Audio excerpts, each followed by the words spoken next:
এক সময়ে ফেরাউন বলেছে, আনা রব্বুকুমুল আলা, আমি হচ্ছি সবচেয়ে বড় আল্লাহ, সবচেয়ে বড় প্রতিপালক। এই তিনটা হলো কার বক্তব্য? ফেরাউনের বক্তব্য। এই ফেরাউন এক সময়ে বলছে যে আমি মুসা এবং বনী ইসরাইলের আল্লাহকে মেনে নিলাম। তখন আল্লাহ বলছে, ও এখন কাদ আসাইতা মিন কাবল, ইতিপূর্বে তুমি এখনই তো অস্বীকার করেছিলে, এখন মেনে নিলে। তার মানে ফেরাউনের ঈমান গ্রহণ হলো না, ফেরাউনের ঈমান গ্রহণ হলো না। তো ডক্টর শহীদুল্লাহ এবং মাওলানা আব্দুল্লাহ কাফিয়াল কুরাইশের একটা বক্তব্য আছে, হাদিসে এসেছে আল্লাহ কিয়ামতের মাঠে তিন অঞ্জলি, তিন খাবল, তিন অঞ্জলি মানুষ জাহান্নাম থেকে বের করে জান্নাতে দিয়ে দিবেন। আল্লাহ তিন খাবল মানুষ জাহান্নাম থেকে বের করে আল্লাহ কোথায় দিয়ে দিবেন? জান্নাতে দিয়ে দিবেন। তখন ডক্টর শহীদুল্লাহ বলছেন, জনাব, আল্লাহর হাত কি ছোট? আল্লাহর হাত তো জাহান্নামের চেয়ে বড়।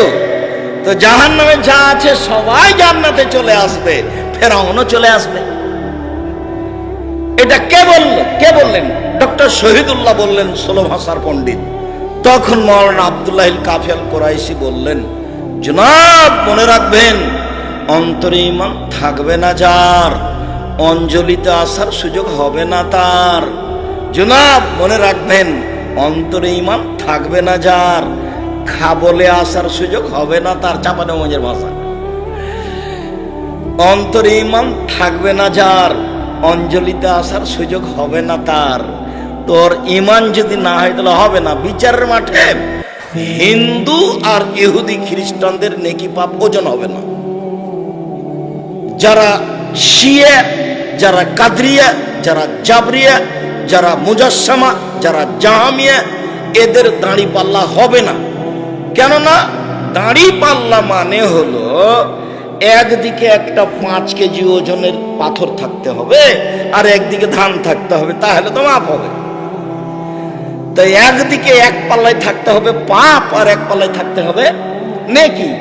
তো যারা অমুসলিম হিন্দু, যারা ইহুদি খ্রিস্টান, তার তো কোনো নেকি নাই, তো পাল্লা হবে কি করে? কথা বুঝতে পারলেন? এদের আর নেকি ওজন হবে না। তো আল্লাহ এদেরকে জাহান্নামে দিবেন কিভাবে? তখন আল্লাহ বলছেন, ইউখাযু বিন নাওয়াসি ওয়াল আকদাম, ওদের ওজন হবে না পাপ নেকি, ওদের কপাল, সামনের দিক, মাথার আর পা দুটাকে একসাথে ধরে জাহান্নামে নিক্ষেপ করা। তাহলে জাহান্নামে মানুষ চিরদিন থাকবে। ডক্টর শহীদুল্লাহর কথা চূড়ান্ত নয়,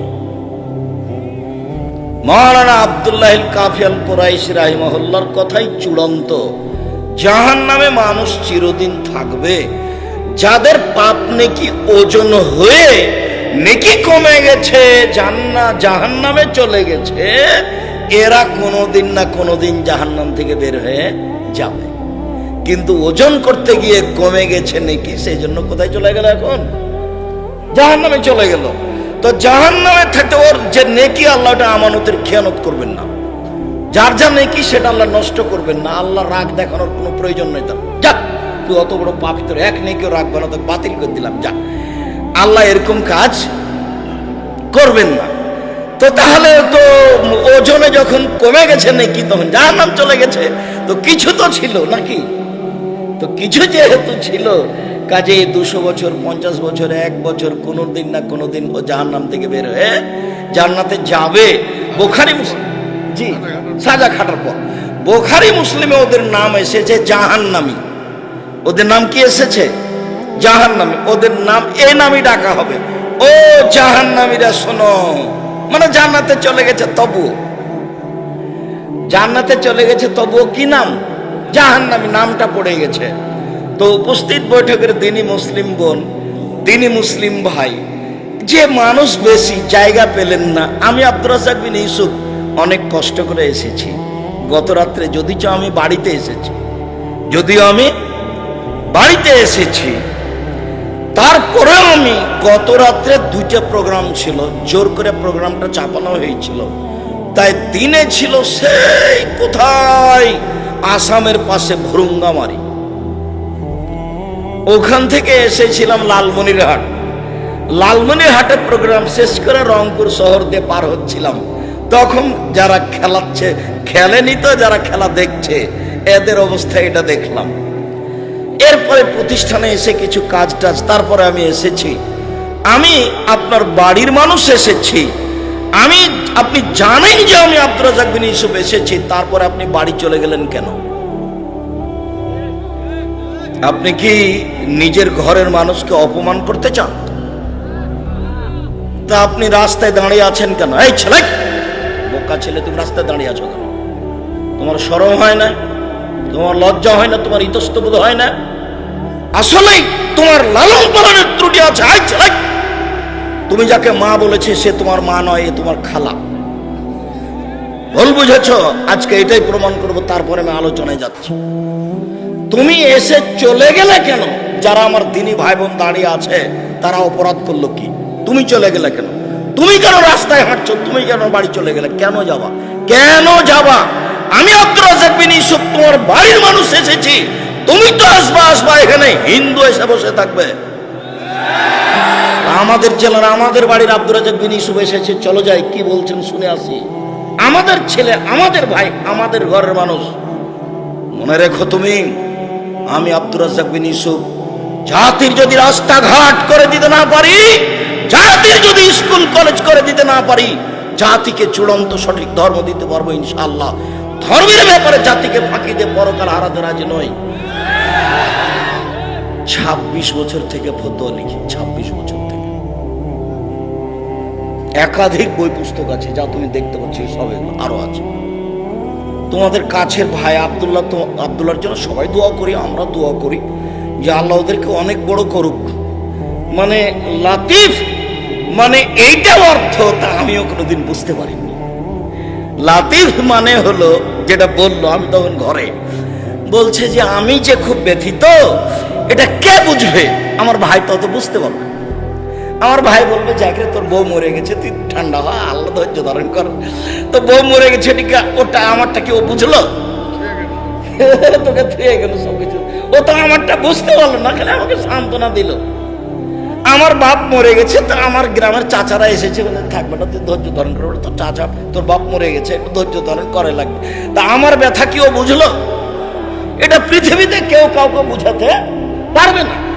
তা আমার ব্যথা যে সবচেয়ে আমার মতো করে বুঝে, তার নাম লাতিফ। আমি এইভাবে কোনোদিন অর্থ বুঝতে পারিনি।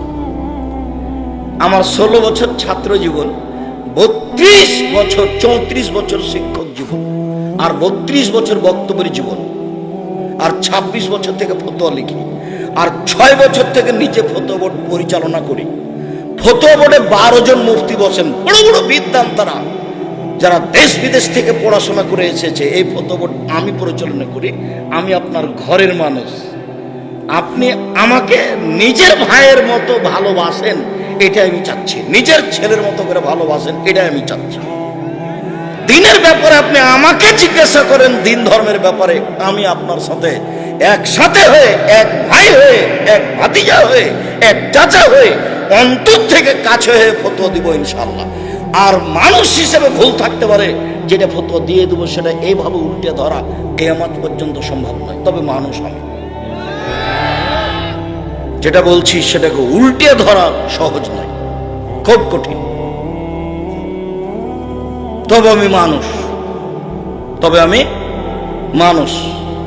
প্রত্যেকটা জিনিস কতবার দেখা আছে, যে কোনো ফতোয়া আপনি জিজ্ঞাসা করলে মনে হয় যেন আমি ওটা 10 বার দেখেছি, 50 বার দেখেছি, 100 বার দেখেছি, এরকম আমার মনে হয়।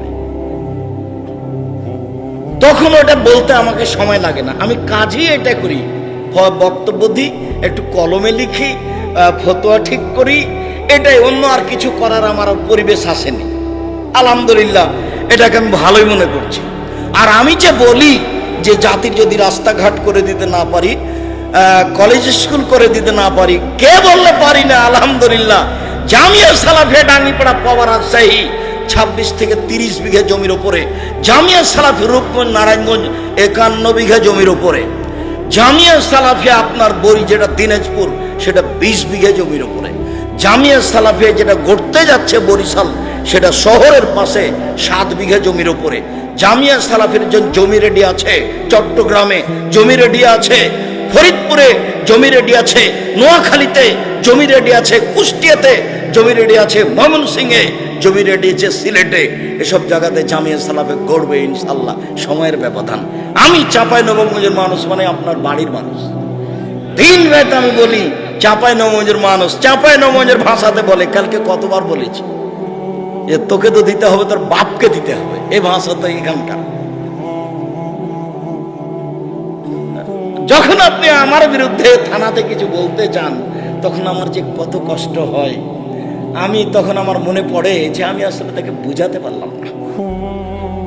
আমি তো তার সবচেয়ে কাছের মানুষ, কেন সে আমার বিরুদ্ধে থানায় গেল? সে বোন হোক আর ভাই হোক, তুমি বিশ্বাস করো আমি মানুষ, আর টিকার কোনো পথ নাই। যার বিরুদ্ধেও গেছে থানায় বলতে, যে গেছে তার অতীতের 100 বছর আমি চ্যালেঞ্জ করলাম, তার বাপ, তার দাদা, তার বংশে কেউ শুধু কোরআন হাদিস অনুবাদ করে বক্তব্য দিয়েছে, কথা বলতে পারবে না। আর ও বলতে পারবে না যার পক্ষে গেছে, আমার বিরুদ্ধে থানাতে গেছে। আমি আব্দুর রাজ্জাক বিন ইউসুফ বলছি, 32 বছর থেকে মা কোনোদিন অপ্রয়োজনীয় বাক্য বলিনি, একটু বলুক না দেখি। তুমি দিনী বোন, তুমি দিনী বোন, আপনি দিনী বোন, আপনাকে আমি অনেক ভালোবাসি। আপনি আমার খালা, আপনি আমার মা, আপনি আমার চাচি, তুমি আমার দিনী বোন। তুমি যার পরামর্শে ফতোয়া দিয়ে বেড়াচ্ছ, ভুল দিয়েছে। আমি আব্দুর রাজ্জাক বিন ইউসুফ, তুমি যদি আমার কাছে ফতোয়া নাও ইনশাল্লাহ ভুল হবে না, তবে আমি মানুষ। অতএব আমার পরামর্শকে প্রাধান্য দেওয়া ভালো হবে, আমি এটাই মনে করি। সম্মানিত দিনী ভাই বোন, এইখানে লতিফ আর ওয়াকিলের এইটা তর্জমা, ওয়াকিল একটু বুঝতে পারতাম, কিন্তু লতিফ যে এরকম অনুবাদ সেটা আমি কোনোদিন বুঝতে পারিনি। আর সামাদের যে এটা তর্জমা, এটা আমি কোনোদিন ধরতে পারিনি। আমি বলেছি নিরপেক্ষ মুখাপেক্ষীহীন, সামাদ হলো নিরপেক্ষ মুখাপেক্ষীহীন, বহুদিন তর্জমা করেছি। সামাদ হলো নিরপেক্ষ মুখাপেক্ষীহীন। তো আমি আর একটু বলে যাই, ইসমে আজম নামে দোয়াটার কথাটা আমার দিনী ভাই বোন যারা যেখানে আছেন, রাস্তাঘাটে আছেন, চলে আসেন। আমার আরো দিনী ভাই 5 জন দাঁড়িয়ে কথা শুনছে, আপনিও শোনেন। এই ছেলে, তুমি রাস্তায় দাঁড়িয়ে আছো কেন? এখন ওখানে কথা বলছো কেন? কোন শরমে? তুমি কি বলতে চাচ্ছ যে আসলে তোমার মা নয়, তোমার খালা? এটা তোমার খালা, যে এটাই যে তোমার খালা, এটা তোমার মা নয়। আমি এটা প্রমাণ করব, তারপরে বক্তব্য দেব। তোমার যে এটা সৎ মা, তোমার এটা নিজ মা নয়, এটা আগে প্রমাণ করব, তারপরে বক্তব্য দেব। তুমি শোনো আগে। উপস্থিত দিনী মুসলিম ভাই বোন, আমি প্রমাণ করছি এই ছেলের মা নয়, এটা এই ছেলের খালা। আপনি আমার দিকে লক্ষ্য করেন, আগে প্রমাণ করব, তারপরে বক্তব্য দেব। আমি আছি, উনি চলে গেলেন কেন? কেন এখন বাড়ি থেকে টিভি চালু করলেন? কেন করবেন? আমার দিনী ভাই বোন যারা দেখতে পাচ্ছেন ভালো, দেখতে না পাইলেও কিছুক্ষণ কষ্ট করেন, কি করা যাবে? এখন ইনাদের কাছে যদি আমরা দাবি জানাই যে আমাদের বসার ব্যবস্থা করে দেন, তা কি পারবে? পারবে না। তা একটু ধৈর্য ধারণ করি। যাক, আব্দুর রাজ্জাক সাহেব আগে প্রমাণ করেন যে এটা আমার মা নয়।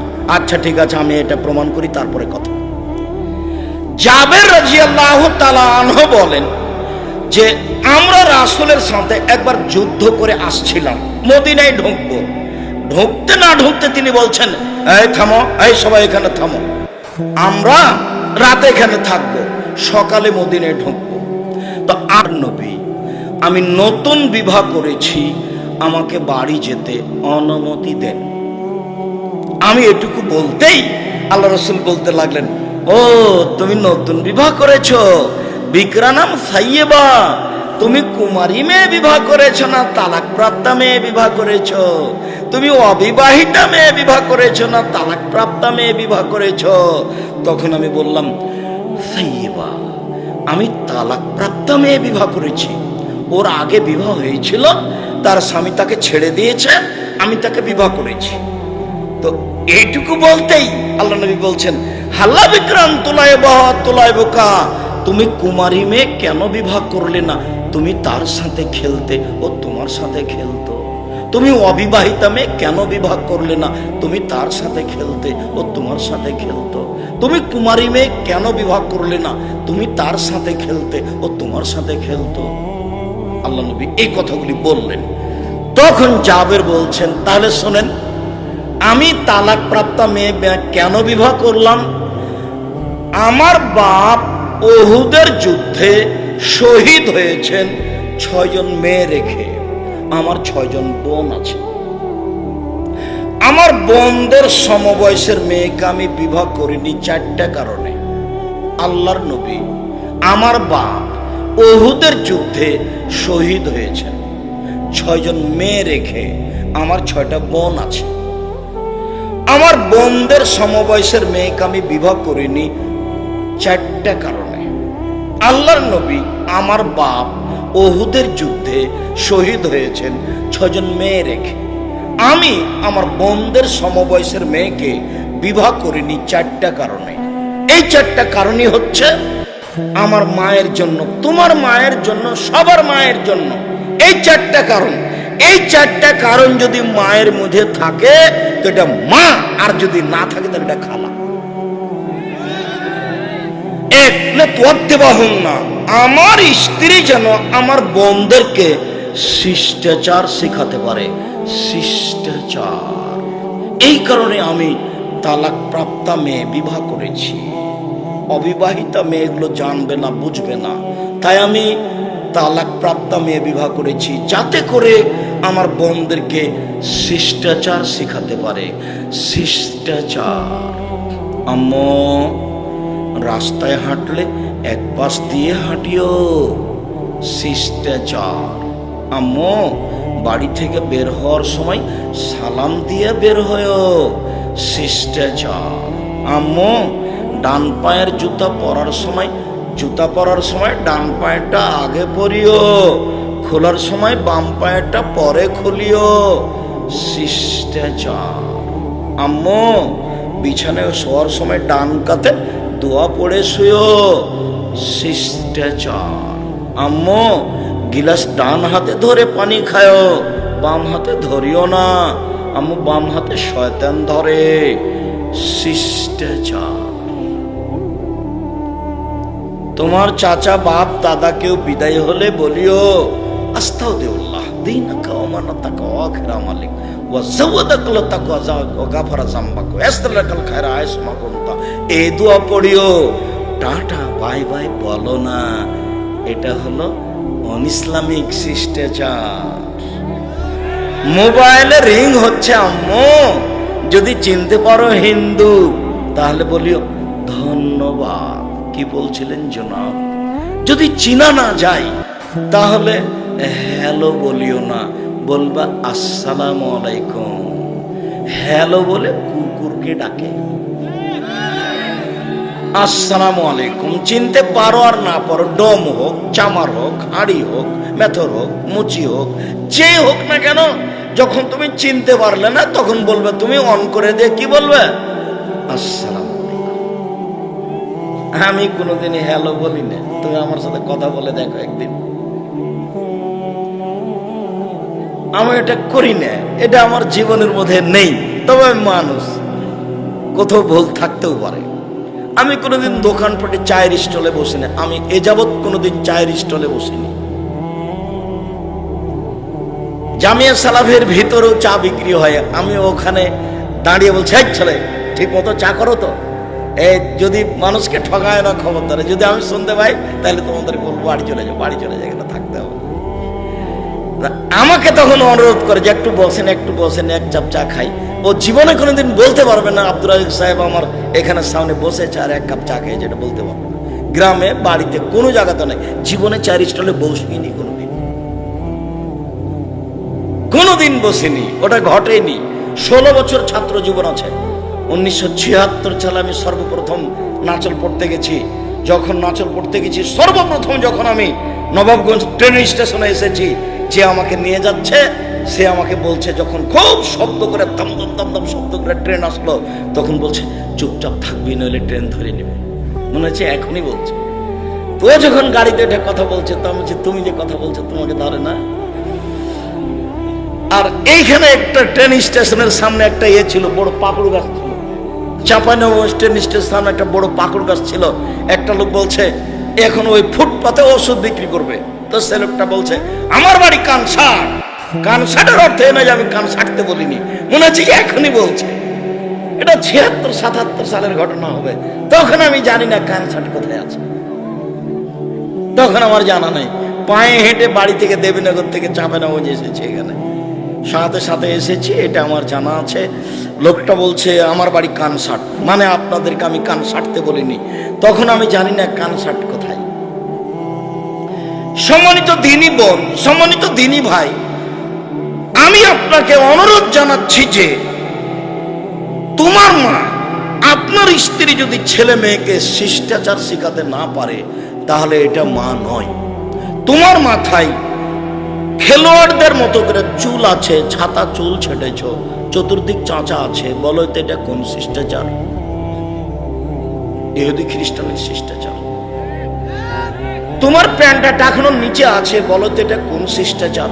তোমার দাড়ি চাঁচা আছে, বলো তো কোন শিষ্টাচার? তোমার হাতে সিগারেট আছে, বলো তো কোন শিষ্টাচার? তুমি মোবাইলে হ্যালো বলছো, বলো তো কোন শিষ্টাচার? দোকানে বসে তুমি আড্ডা পিটছো, বলো তো তুমি এটা কোন শিষ্টাচার? তোমাকে কি শিখালো তোমার মা? এটা তোমার মা নয়, এটা তোমার সৎ মা। 2, অতলে মোহন্না, আমার স্ত্রী যেন আমার বোনদেরকে বিদ্যা শিখাতে পারে। বিদ্যা, আম্মু জোহরের সালাত 4 রাকাত ফরজ পড়তে হয়, আগে 4 রাকাত সুন্নাত, পরে 2 রাকাত সুন্নাত। 6 রাকাত সুন্নাত পড়লে জান্নাতে ঘর বানানো হয়। আম্মু জোহরের আগে 4 পরে 4, 8 রাকাত সুন্নাত পড়লে জাহান্নাম হারাম হয়ে যায়। আম্মু মাগরিবের পরে সালাতুল আওয়াবিন পড়তে হয় না। আম্মু মাগরিবের পরে শুধু 2 রাকাত। সালাতুল আওয়াবিন হচ্ছে 10:30 11টার সময়, 11:30টার সময় সালাতুল আওয়াবিন। ওই শব্দটা আল্লাহর নবী নিজে উচ্চারণ করে বলেছেন, সালাতুল আওয়াবিন। আম্মু চাষতের সালাতের চেয়ে সালাতুল আওয়াবিন বেশি দামি। কখন? 10:30 11টা 11:30টার সময়। আম্মু বিদ্যা, বলো তো তোমার মা তোমাকে কি বিদ্যা শিখিয়েছে? 3, অতুরাজ যারা হন না, আমার স্ত্রী যেন আমার মাথার চুলকে, আমার বোনদের মাথার চুলকে চিরুনি করে সাজগোজ করে ভালো করে ঢেকে সবকিছু ঠিকঠাক করে রাখতে পারে। আমার স্ত্রী যেন আমার বোনদের মাথার চুলকে চিরুনি করে সুন্দর করে পরিপাটি করে সাজগোজ করে রাখতে পারে। এই জন্য আমি আমার বোনদের সমবয়সের মেয়েকে বিবাহ করিনি। আমি তালাক প্রাপ্ত মেয়েকে বিবাহ করেছি যাতে এগুলি পারে। এইবার আমি আপনাকে বলি, আপনার স্ত্রী এখানে বসে আছে, আপনার মেয়েটা ক্লাস 10-এ পড়ে, পাশে বসে আছে, গল্প করছে, মাথায় পাঞ্জার চুল আছে, শীতের দিনে চুল ছাড়া আছে। বলেন তো আপনার স্ত্রী কি শিষ্টাচার শিখিয়েছে বাচ্চাকে? আসলেই কি এটা আপনার স্ত্রী, না কিভাবে আপনি সংসার করছেন? না, এটা আপনার সৎ স্ত্রী। এগুলো বাচ্চাকে দেখেন। স্ত্রী সৎ হয় না, ঠিক বলেছেন। এটা কি বাচ্চার সৎ মা? মানে পরের স্ত্রী। এটা কি আপনার আর একজন স্ত্রী? আল্লাহ রহম করো, সৎ মা। জি। 4, অতাকুম আলাইহিন্না, আমার স্ত্রী যেন আমার বোনদের উপরে পাহারা দিতে পারে। মা মানে পাহারাদার, মা মানে পাহারাদার, মা মানে পাহারাদার।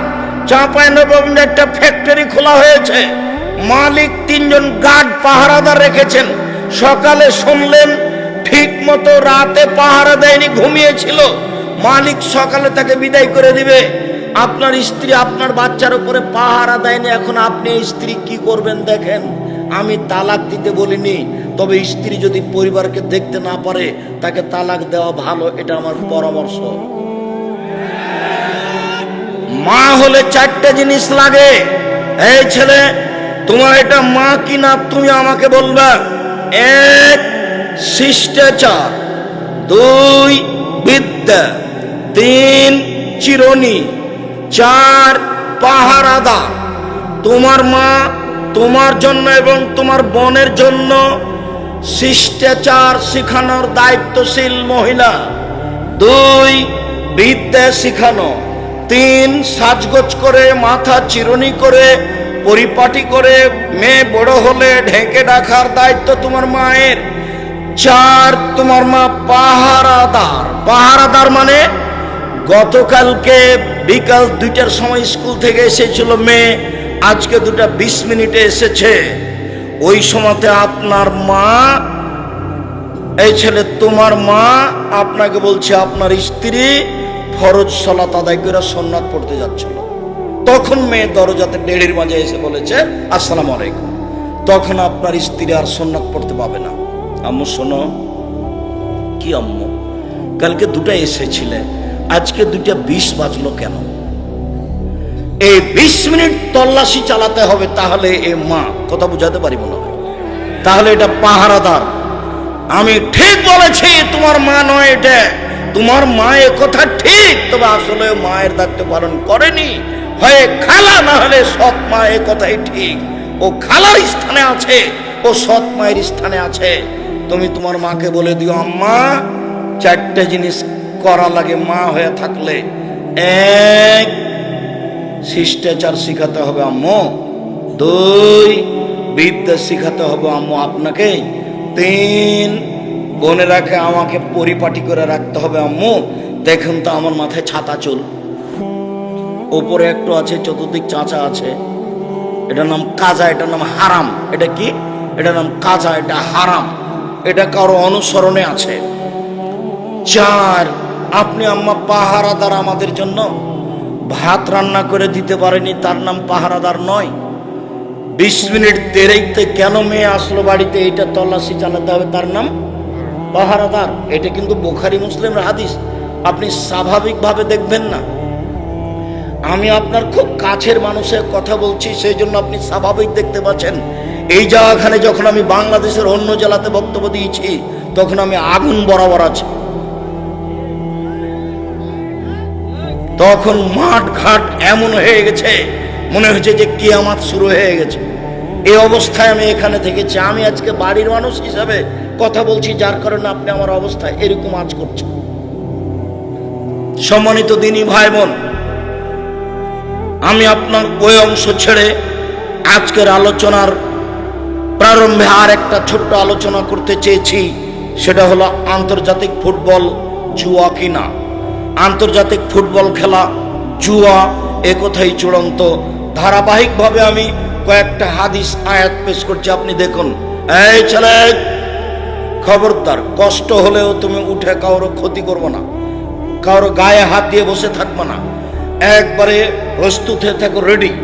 পাখি যেন মনে করে তোমাকে পাথর। নড়াচড়া না করে এক খেলে চেয়ে থাকবা। বিশ্বাস করো, আমি তাফসীর মাহফিল করতে আসিনি যে তুমি বাদাম খাবা। আমি ইউসুফ জুলেখার কাহিনী কোনোদিন জীবনে বলিনি। আমি দাউদ আলাইহিস সালাম আর একটা মেয়ের প্রতি আসক্ত হয়েছেন, হয়ে এরকম কিছু করলেন, এই কাহিনী আমি জীবনে বলিনি। আমি লিখে দেখিয়েছি। বইয়ের নাম হলো তাফসীর কি মিথ্যা হতে পারে? মানে ওই বইয়ে যত তাফসীর আছে সবই মিথ্যা। তাফসীর মাহফিল ঠেকানোর জন্য এটা লিখেছি। আমার বুকের উপরে তাফসীর হয়, তাফসীর মাহফিল হয়। বরিশাল থেকে এসে মিথ্যা তাফসীর করে যায়, তখন আমার খুব কষ্ট হয়, সহ্য করতে পারি না। আমার চাচাতো ভাই আমাকে গিয়ে বলছে দেবীনগরে, আজকে যে তাফসীর করলো, কি করলো ভাই? খুব এরকম তাফসীর তোরা জানিস না। ঠিক আছে বলেন। আমি জানি না কি বলেন। আমি আলহামদুলিল্লাহ খুব পড়ুয়া ছাত্র ছিলাম, রাত 2টার আগে ঘুমাতাম না। আমার এক ক্লাস ফ্রেন্ড সালিমউদ্দিন ডাহুয়াবি ভাগালপুরি বিহার, ও 6 মাস পরে একদিন আমাকে বলছে, 6 महीना तक मैं ये सोच रहा था कि आप इंसान है ना जिन है। ना मायने खाए गोसल करने देखा, ना मायने सोने देखा, ना मायने जागने देखा। 6 মাস পর্যন্ত আপনাকে আমি জিন মনে করতাম এই জন্য যে না আপনাকে আমি গোসল করতে দেখেছি, না আপনাকে আমি ঘুমাতে দেখেছি, না আপনাকে আমি ঘুম থেকে উঠতে দেখেছি। কেন? আমি সবার পরে ঘুমিয়েছি, তখন আমাকে কেউ ঘুমাতে দেখেনি। আমি সবার আগে উঠেছি, তখন আমাকে কেউ জাগতেও দেখেনি। ওই সময় ছিল গরমের টাইম, আমি রাতে গোসল করতাম, তখন আর কেউ গোসল করতে দেখেনি, যার কারণে এটা সন্দেহ হচ্ছে। আর আমি 7 দিন পর একদিন 2 তলা থেকে নিচে নামতাম, 7 দিন পর একদিন। যখন আমি বৃহস্পতিবার রাস্তায় হাঁটতাম, তখন কেউ সামনে পড়লে বলতো, আরে আপনি নিকল গয়ে হ্যাঁ, তব তো দুনিয়া বদল যায়গি। আরে আপনিও বের হয়ে গেছেন, তাহলে তো পৃথিবী উল্টে যাবে। এই কথা বলতো ওই শহরের ছেলেরা। পুরো শহরে যত প্রতিষ্ঠান আছে সবাই জানতো আব্দুর রাজ্জাক বাঙালি। 24 বছর পরে আমি গেছি শিক্ষকদের সাক্ষাৎ করতে, তখন শিক্ষক বলছেন, আরে আপ তো যার বলবে সালমান গায়ে হ্যাঁ, তুমি তো উদাহরণ হয়ে গেছো। মানে ছাত্রদেরকে যখন উপদেশ দিই তখন তোমার নাম বলে বলি, তার মানে তুমি এখন আমার ছাত্রদের জন্য কি হয়ে গেছো? উদাহরণ হয়ে গেছো। আমি শিক্ষকের কথা নকল করছি। সময় আমাকে কোনোদিন ফাঁকি দিতে পারেনি। মানে আমি এখানে বসে থাকলাম, ওখানে বসে থাকলাম, এর সাথে গল্প করলাম, এরকম করেনি। তবু কিছু সময় নষ্ট হয়েছে নাচল মাদ্রাসায়। 8 বছর আমি নাচল মাদ্রাসার ছাত্র, 8 বছর, 76 থেকে 82 পর্যন্ত। সম্মানিত দিনী ভাই বোন, আমি আপনাকে এখানে একটি গুরুত্বপূর্ণ জিনিস দেখাতে চেয়েছি। আল্লাহ তাআলা বলছেন, ওয়ায়াসআলুনাকা আনিল খামরি ওয়াল মাইসির কুল ফীহিমা ইসমুন কাবীর। মুহাম্মদ সাল্লাল্লাহু আলাইহি সাল্লাম, জনগণ আপনাকে জিজ্ঞাসা করছে মদ এবং জুয়া সম্পর্কে। আপনি বলুন মদ এবং জুয়াতে মহাপাপ হয়, মদ এবং জুয়াতে বড় পাপ হয়।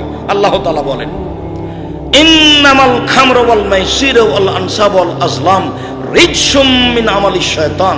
নিশ্চয় মদ খাওয়া, জুয়া খেলা, মূর্তির আস্তানায় যাওয়া, লটারি ক্রয় করা শয়তানের কাজ, চিরদিনের জন্য হারাম। জুয়া হারাম। রাসূল সাল্লাল্লাহু আলাইহি সাল্লাম বলেন, 4 শ্রেণীর মানুষ জান্নাতে যাবে না। 4 শ্রেণীর মানুষ জান্নাতে যাবে না। 1, আকুন, বাপ মাকে মানে না যে। 2, কাম্মার, জুয়া খেলে যে। 3, মান্নান, খোটা দেয় যে। 4, মধুবিনুল খামর, নিয়মিত বিড়ি, তামাক, জর্দা, সিগারেট, গুল, নেশাদার দ্রব্য খায়, পান করে যে। 4 শ্রেণীর মানুষ জান্নাতে যাবে না। তার 1 শ্রেণীর মানুষ জুয়া খেলে যে। রাসূল সাল্লাল্লাহু আলাইহি সাল্লাম বলেন, পৃথিবীর মানুষ শুনে রেখো, মান লাইবাবে নাদরে ফাকাত ফাকাত আদখালা ইয়াদাহু ফি দামি কিনজির। কেউ যদি জুয়া খেলায় অংশগ্রহণ করে, তাহলে সে তার হাতকে শোরের শুকুরের রক্তের মধ্যে ডুবিয়ে দিল। রাসূল সাল্লাল্লাহু আলাইহি সাল্লাম বলেন, পৃথিবীর মানুষ শুনে রেখো, ইন্নাল্লাহা হারামাল খামরা ওয়াল মাইসিরা ওয়াল কুবা। আল্লাহ চিরদিনের জন্য মদ, জুয়া, ডুবি, তবলা, ঢোল, ঢাক, হারমোনিয়াম, সেতারা, দোতারা চিরদিনের জন্য হারাম। অত্র হাদিসে 3টে জিনিস হারাম ঘোষণা করা হয়েছে। 1, জুয়া, 2, মদ, 3, বাদ্যযন্ত্র। বাদ্যযন্ত্র চিরদিনের জন্য হারাম।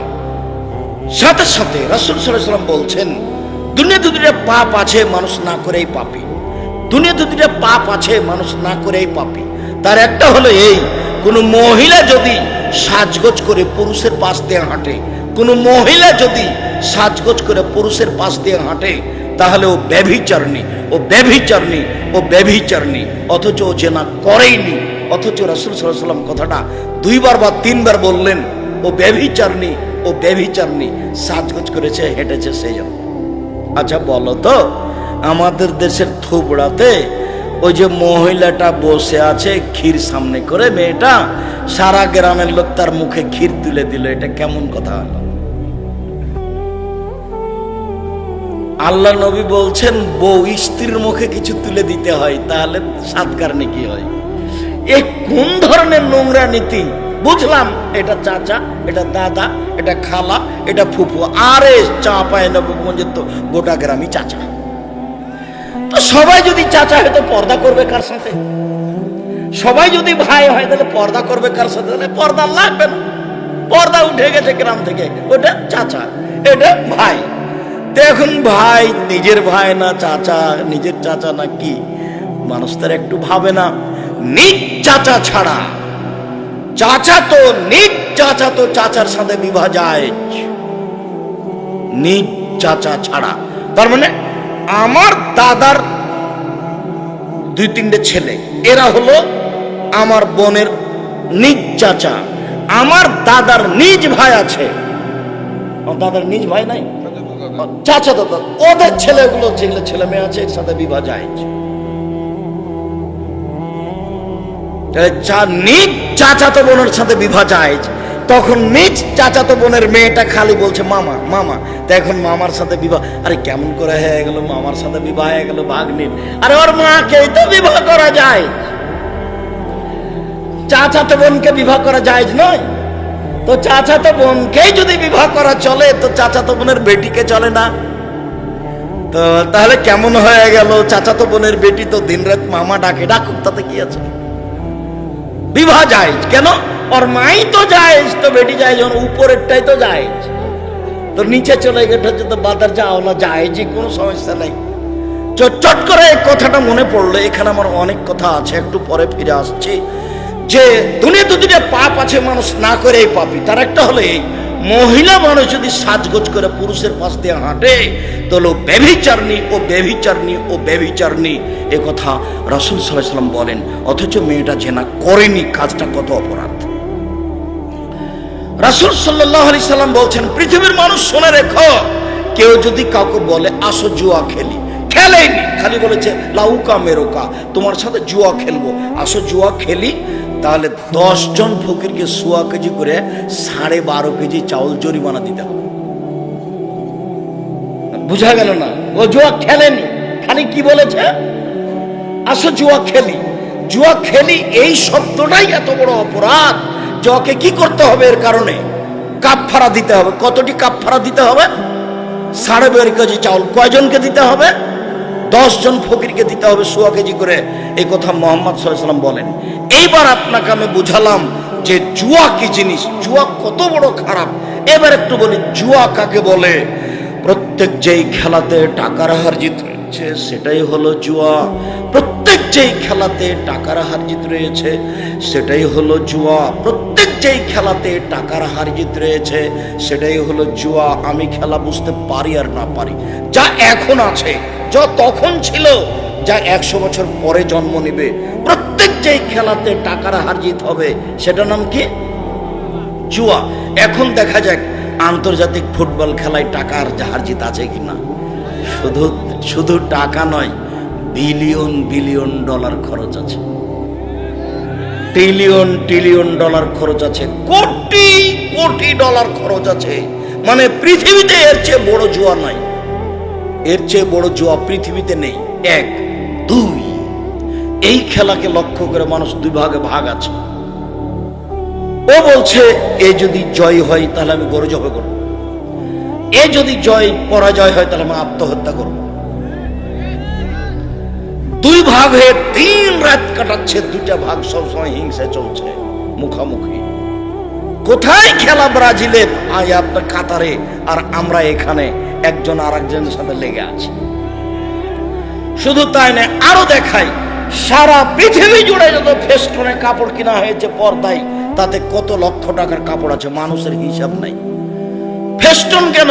এই পতাকার জন্য কত কাপড় কিনা হয়েছে, কত লক্ষ টাকার কাপড় আছে, তার কোনো হিসাব না। আপনাকে আমি বলি, মাগুরা জেলায় একটা লোক জমি বিক্রি করে 7.5 কিলোমিটার লম্বা করে পতাকা ঝুলিয়েছে। ফেনী জেলায় একটা লোক 4.5 কিলোমিটার লম্বা করে পতাকা ঝুলিয়েছে।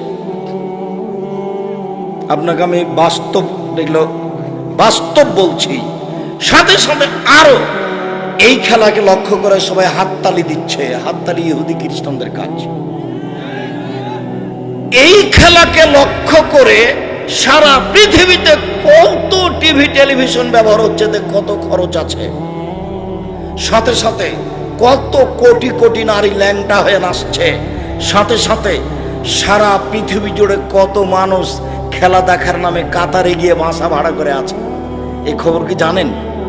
মানে সারা পৃথিবীর যারা বিত্তশালী তারা খেলা বাস্তব দেখার জন্য কোথায় গেছে? কাতার চলে গেছে, কাতারে বাসা ভাড়া করে আছে। সব মিলে দেখেন তো কত খরচ আছে। তারপরেও যদি এটা হারাম খেলা না হয়, তাহলে হারাম খেলা কোনটা? আমি বক্তব্যে বলেছি এই খেলাটা এত বড় হারাম, এই খেলাটা এত বড় হারাম, এই খেলাটা এত বড় হারাম যে এই খেলাটা যদি জিবরাইল আলাইহিস সালাম খেলেন একদিকে, আর একদিকে মালাকুল মউত যদি হন, আর এটা কাবা ঘরের মাঠে যদি হয় তবুও হারাম। বুঝাতে পারিনি আমি কত দূরে গেছি। খেলার একদিকের প্লেয়ার কে? জিবরাইল আলাইহিস সালামের একদিকের কে? আজরাইল, মালাকুল মউত। খেলাটা হচ্ছে কোথায়? কাবা ঘরের মাঠে, তবুও হারাম। এই খেলার গল্প যেখানে চলে সেখানে বসে থাকাও হারাম। এবার আপাতত এইটুকু কথা শেষ করার আগে আর একটু কথা আছে। এই ছেলে তুমি চিনতে পারোনি, ওরা কারা? ওরা হলো ইহুদি, ওরা হলো খ্রিস্টান। ওরা ইহুদি, ওরা খ্রিস্টান, ওরা ইহুদি, ওরা খ্রিস্টান। ওরা আমাদের নবীকে বলেছেন ভুয়া নবী। ওরা আমাদের নবীকে বলেছে ভুয়া নবী। তাই আল্লাহ বলছেন লান তারজা আনকাল ইয়াহুদ ওয়ান নাসারা হাত্তা তাত্তাবিআ মিল্লাতাহুম। পৃথিবীর মানুষ শুনে রাখো, ইহুদি খ্রিস্টান তোমাকে কোনোদিন মেনে নেবে না। মুহাম্মদ, পৃথিবীর মানুষ শুনে রেখো, ইহুদি খ্রিস্টান মোহাম্মদকে কোনোদিন মেনে নেবে না। মোহাম্মদ আপনাকে ইহুদি খ্রিস্টান কোনোদিন মানবে না। আপনি ইহুদি হন, আপনি খ্রিস্টান হন, তাহলে আপনাকে মানবে। ইহুদি খ্রিস্টান আপনাকে কোনোদিন মানবে না। ইহুদি খ্রিস্টান বলছে আরে মোহাম্মদ আবার কেমন নবী? হ্যাঁ, মোহাম্মদ কেন নবী? নবী তো ইব্রাহিম, ইব্রাহিমের ছেলে ইসহাক, ইসহাকের ছেলে ইয়াকুব, ইয়াকুবের ছেলে ইউসুফ, ইউসুফ থেকে দাউদ সুলাইমান, দাউদ সুলাইমান থেকে হচ্ছে আপনার ঈসা মুসা। নবী তো এই লাইনে। হঠাৎ করে এলান দিয়া মোহাম্মদ কেন? না, মোহাম্মদ নবী নয়, এ ভুয়া নবী। এরা ইহুদি, এরা খ্রিস্টান। এক মিনিট, যতবার সালাতে আপনি সূরা ফাতিহা পড়ছেন ততবার আপনি বলছেন গায়রিল মাগদুবি আলাইহিম ওয়ালাদ-দাল্লিন। আল্লাহ অভিশপ্ত ইহুদিদের পথ দেখায় না। আল্লাহ পথভ্রষ্ট খ্রিস্টানদের পথ দেখায় না। আল্লাহ অভিশপ্ত ইহুদিদের পথ দেখায় না। ওরা অভিশপ্ত, ওরা ভ্রান্ত। খ্রিস্টান ভ্রান্ত, ইহুদি অভিশপ্ত।